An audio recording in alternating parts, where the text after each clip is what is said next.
Nesse vídeo nós vamos falar sobre dois temas. Eu gostaria muito da participação de todos vocês. O primeiro tema é o André Galvão comentando sobre venda de jogadores e chegada de jogadores. Será que os jogadores que estão chegando vão ser tão importantes como os que foram vendidos? E outro é o Mauro César falando sobre Felipe Luiz e Abel Ferreira. E ele comenta que Felipe Luiz é melhor técnico que Abel Ferreira. Sua participação vai ser muito importante nesse vídeo aqui, aliás polêmico. Muitos acham que sim, o tempo, né, do Abel Ferreira já foi, e outros acham que ainda o Felipe Luiz precisa apresentar muito mais do que ainda já apresentou para poder, pelo menos, ser comparado com o Abel Ferreira. Participe com a gente desse vídeo. O primeiro eu vou deixar para vocês aqui. Lembrando que o André Galvão, terça-feira, vai estar aqui com a gente. André Galvão, que é da Transamérica, do SBT e de outras plataformas aí. Antes de mais nada, peço o seu like, se inscreva no nosso canal, compartilhe nossos vídeos em todas as seus grupos do WhatsApp, suas redes sociais. Faça com que nosso canal cresça, graças a vocês. Não se esqueçam, ó, o like e o hyper é extremamente importante para que a gente continue fazendo esse trabalho aqui. E eu peço por gentileza, continue ajudando na cadeira de rodas, que sua ajuda está sendo super importante para mudar uma vida, mudar a dignidade das pessoas aqui que a gente está tentando ajudar, tá bom? Então, não economize, ajude, que eu tenho certeza que Deus vai ajudar muito aí a sua casa, a sua vida, abençoar muito a sua vida, tá bom? Vamos pro primeiro vídeo, que é o André Galvão.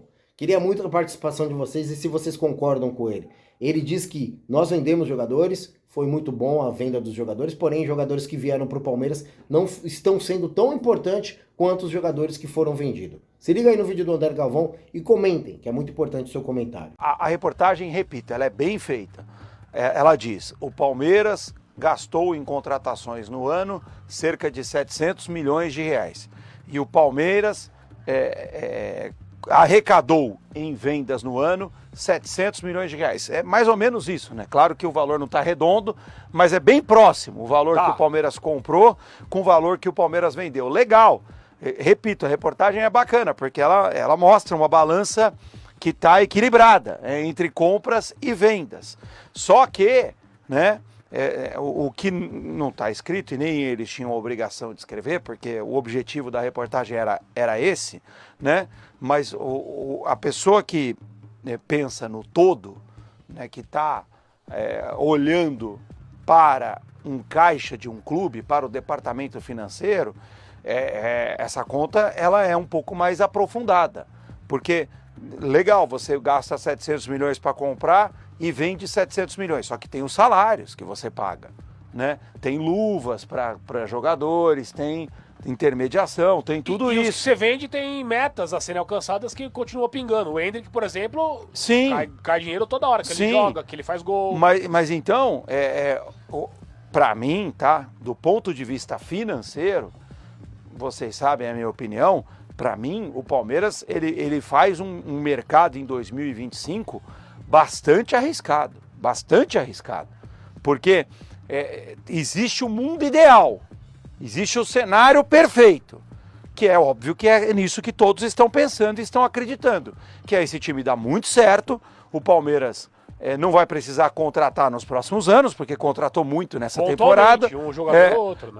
Então o Palmeiras está montando uma nova base, né, que pode servir para uma base campeã no futuro, e um ou outro jogador ainda pode ser revendido. Beleza, esse é o mundo ideal. Mas a vida não é assim? O mundo perfeito. A vida não é feita de riscos? Você está arriscando, você está tendo uma decisão. Eu tenho que colocar o Galvão pessimista com esse novo elenco montado pelo Palmeiras. Eu como jornalista, eu acho que eu preciso fazer esse papel, eu tenho que colocar o outro lado. Se o Palmeiras termina o ano sem nenhum título, que pode acontecer, né? Alguns desses jogadores podem ser queimados rapidamente, como foram muitos jogadores queimados nos últimos anos no Palmeiras. Queimados por quem? O Caio Paulista foi contratado por 5 anos, durou um ano. Mas esse se queimou sozinho. Mas o que eu tô falando é que isso acontece, gente. São decisões arriscadas. Essas coisas elas são inerentes ao futebol. Tem que fazer o quê, então? Tem que parar e ficar sentado. Nesse caso, eu vou discordar um pouquinho. Eu vou discordar um pouquinho do Galvão, porque Você tá cheio de dedo pra discordar do Galvão, você quer pedir permissão? Galvão, ele pode discordar de você? Ele só faltou te pedir, pelo amor de Deus, ele pode porque discordar? o Galvão tava bravo comigo aqui por conta da Ferrari. E tá mesmo, Tá ele bom. tá falando Você demais. esculachou, Marajó não. Marajó, Você tá foi- falando Gurgel, você vermelho, pegou pesado. Você tá brincando com a minha cara. Desculpa. Bom, vamos lá. É o favor. seguinte, o Palmeiras pelo menos tá trabalhando, a gente pode colocar dessa forma, com a variável. Porque ele não vai ter essa receita em vendas de atletas todos os anos, 700 milhões de reais. Ele não tá comprometendo outras receitas fixas. Ah, muito obrigado, Ivan Drago. A gente pode Muito discutir obrigado, Ivan pontualmente Drago. algumas contratações, mas eu acho que a operação ou as operações até aqui não são E irresponsáveis. Desculpa, você contratar 10, não vai vingar os 10, cara. O outro vídeo é o Mauro César comentando sobre o Felipe Luiz, dizendo que o Felipe Luiz é melhor técnico que o Abel Ferreira. Eu acho que ele precisa apresentar muito mais do que ainda apresentou. Lembrando que a ascensão do Abel Ferreira foi absurda. Foi campeão de vários torneios e o Felipe Luiz ainda tá galgando. Lembrando também que os jogadores do Flamengo são bem melhores que o do Palmeiras, principalmente naquela ocasião onde o Palmeiras não era tão bem quisto no cenário do futebol. O Abel Ferreira veio e modificou. A gente pode comparar o Abel Ferreira de hoje, mas não o Abel Ferreira que construiu a história do Palmeiras. Eu acho que esse Abel de hoje pode até ser comparado com o Felipe Luiz, mas o que o Abel Ferreira já fez no Palmeiras não dá para se comparar, pelo menos eu acho. Tá? Eu não vou jogar a história do Abel Ferreira no Palmeiras fora, no lixo, não tem nem como fazer isso, porque o cara foi extremamente vencedor na Sociedade Esportiva Palmeiras e eu seria injusto com a carreira do cara aqui no Palmeiras. Então, pra mim, é mais uma das falas e parece que o Mauro César, ele tem uma tara pelo Abel Ferreira, ele tem um desejo pelo Abel Ferreira, né? Lembrando que a gente conhece ele como manja, né? Vocês sabem o que ele manja, que já foi dito, e talvez seja isso. Ele tá querendo manjar muito o Abel Ferreira aí. Vale lembrar que é uma tara realmente, porque ele não esquece nem o Palmeiras e nem o Abel Ferreira. É incrível que todos os vídeos, mesmo se ele for falar de Flamengo, ele fala do Palmeiras. Não dá para entender o que o Mauro César tem dentro dele. Aliás, é enrustido isso, né? Esse ódio, sei lá, esse desejo pelo Palmeiras, pelo Abel. Vamos tentar decifrar aqui, principalmente nesse vídeo aí. Comentem bastante. Valeu! O Abel não é mais o melhor técnico do Brasil. O Abel não é campeão de nada, o Palmeiras não é campeão de nada. Os últimos 20 meses foram de fracassos. Aí eu ponho ali a lista, inclusive, São 9 eliminações em casa e uma derrota decisiva de Campeonato Brasileiro também em casa, só em casa.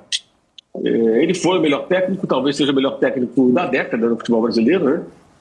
Já que Jorge Jesus trabalhou para valer mesmo na outra década. Em 2020 ele pegou só o Campeonato Estadual, depois veio a pandemia e foi embora.